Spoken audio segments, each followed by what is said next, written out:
episode 7. Wow. Lucky number 7. I believe this episode, you get to open a box. I do get to open a box. I'm happy. I'm happy all of a sudden. Welcome to episode 7 of What Do We Have Here? Where two friends get to exchange random gifts and open them so you can all enjoy them and share the enjoyment with us. My name is Gio. This is Mr. High Noon. And we are going to be opening up not one, but 2 packages. So, okay, let me just, explain a little bit. Normally, I try to give you one box, even if it's, a bunch of stuff in it. But what happened was, due to certain shipping difficulties, I had to send 2 boxes. Okay? So in this case, 2 bags. Okay. They're bags. I internet shop. I don't know how these things are gonna end up. I don't know who's sending them. So my guess is as good as yours, but I know what it's supposed to be. And I'm excited to open and find out. Is there any specific order you would like me to open them in? No, this one is pretty fair game. Just open up whichever one calls to you first. I think I'm gonna go for this one here. Dun-dun-dun, dun-dun-dun-dun. Reach in and tear that bag open. Yeah. Ah! It's a box within a box, dude. Come on. Oh, shit! I just saw what's on the box! My God. Okay. You see that? The legend. Master Lee. Another box. Okay, here we go. Was this your joke? It's just box after box and plastic after plastic. I swear to God, if there's another box inside here, Mr. Lee is going out the freaking door. Holy shit, dude. Wow, this is really nice, man. Well, like we do here on, What Do We Have Here? We don't leave things inside the boxes because boxes are restraining our characters and our figures. So, guess what, man? This one's gonna hurt me to tear open, but that's why I got Smith & Wesson. Mr. Bruce Lee. So I had seen these figures a while back, and what caught my attention was the amount of variety that they had with the different figures. This is the type of character or personality that needed a fully articulated figure. For the simple fact that this figure, you can pose it up however you want. It's solid. It's not one of those figures that's going to be flimsy and just fall over when you stand it up. No. You stand it up, it's there. It's standing. At the same time, you have multiple expressions, different heads. You have the nunchucks. You have a bow staff. Another nunchuck over here. Actually, that's a solid nunchuck. If you notice, these nunchucks have real chains on them. Nice. And then obviously the different amount of hands that you could pose them up with. Man, see that's detail that I really, really appreciate when they have like real chains and stuff, you know? And gotta point this out. This is real cloth. Oof. Okay. Yeah. That is cool. Super 7. I think that's the name of the company. Super 7. They're the ones that make this. The Master of Jeet Kune Do. Another reason why I love these figures. The first time I ever saw these figures, because I love the 6-inch figures. They pose up well with Marvel Legends, with the G.I. Joe Classified, even the wrestling figures.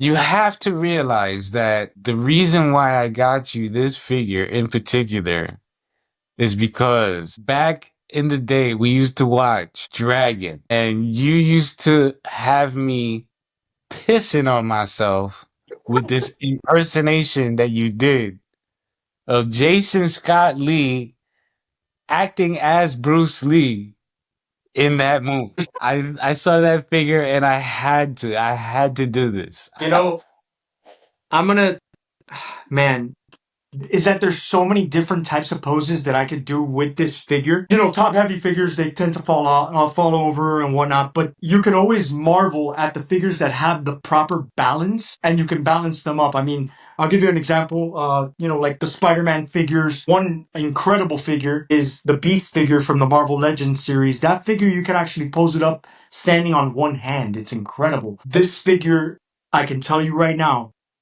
it can do that. Hi, dude, you outdid yourself, man, with this one. But I gotta say, with the amount of accessories and everything, I could be here for hours, man, just posing them up. We gotta move on, man, because there's two Dose. packages. It's a twofer.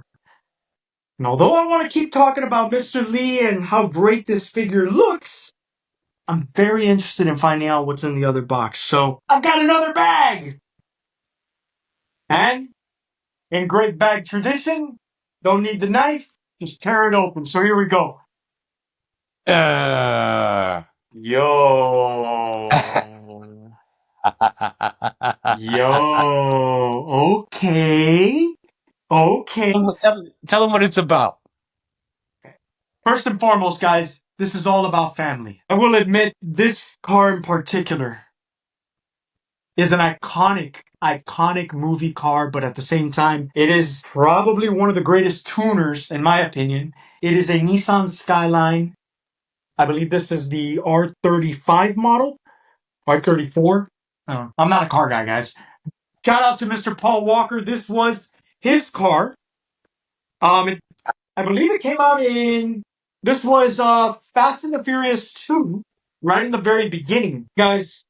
The boxes are for storage and all that stuff. I gotta get this thing open. Are you kidding me? I gotta get a screwdriver?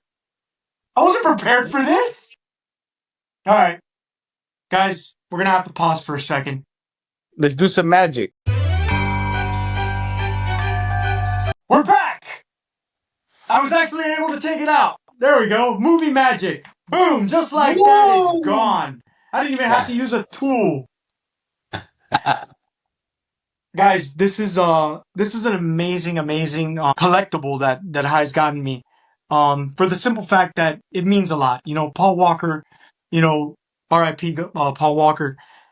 He made the franchise. Personally, everybody loves Vin Diesel, Toretto. Yes, I get it. Family, I get that. Paul Walker, to me, he made the franchise from day one. His passion for cars just made it that much more believable because he had a car collection outside of the Fast and the Furious. That was his thing. As, you know, the movie magic was happening and whatnot, I decided to get something else. Another vehicle that Mr. Paul Walker drove, which was the Ford Lightning. This was the Racer's Edge Ford Lightning, where he worked in the first movie. So now I get to add his Nissan Skyline. I get to add this one to the shelf. Hood popping open. You got the trunk action. Doors. Look at that. I think it was interesting to see how like it all evolved basically from them having been like a stolen car ring, right? Type of setup. And in later movies, you know, it all kind of evolves into something way bigger than all of that. Yeah. After, I believe it was Fast and Furious, it kind of started losing where we started, which was the street racing. My favorite part of any of the Fast and the Furious movies is the very beginning of Fast and the Furious 2. Filmed on location down here in Miami, 305, representing, you know, dale, let's go. You couldn't be in Miami without getting inconvenienced by them filming the Fast and the Furious movies. Downtown was so bad when they were filming that movie. It was so bad. They shut down our streets and just caused a lot of traffic. I hate that shit. But anyway, I digress. Let's move back. Thank you so much, man. Really do appreciate this. It was an amazing gift. Mr. Bruce Lee, where are you? Oh, there you are. Mr. Bruce Lee. Mr. Paul Walker. R.I.P. both of these dudes, man. Legends. Well, I guess with that, we can call this episode 7 a wrap. Gio, what you got to say? Guys, thank you so much for joining us. As always, Make sure that you like and subscribe. Is that the first time we've ever said that? Like and subscribe. Yeah. Wow. Yeah, I think so. Okay. Well, no, in all honesty, thank you so much, guys, for joining us on next episode. Mr. Noon gets to open up his box.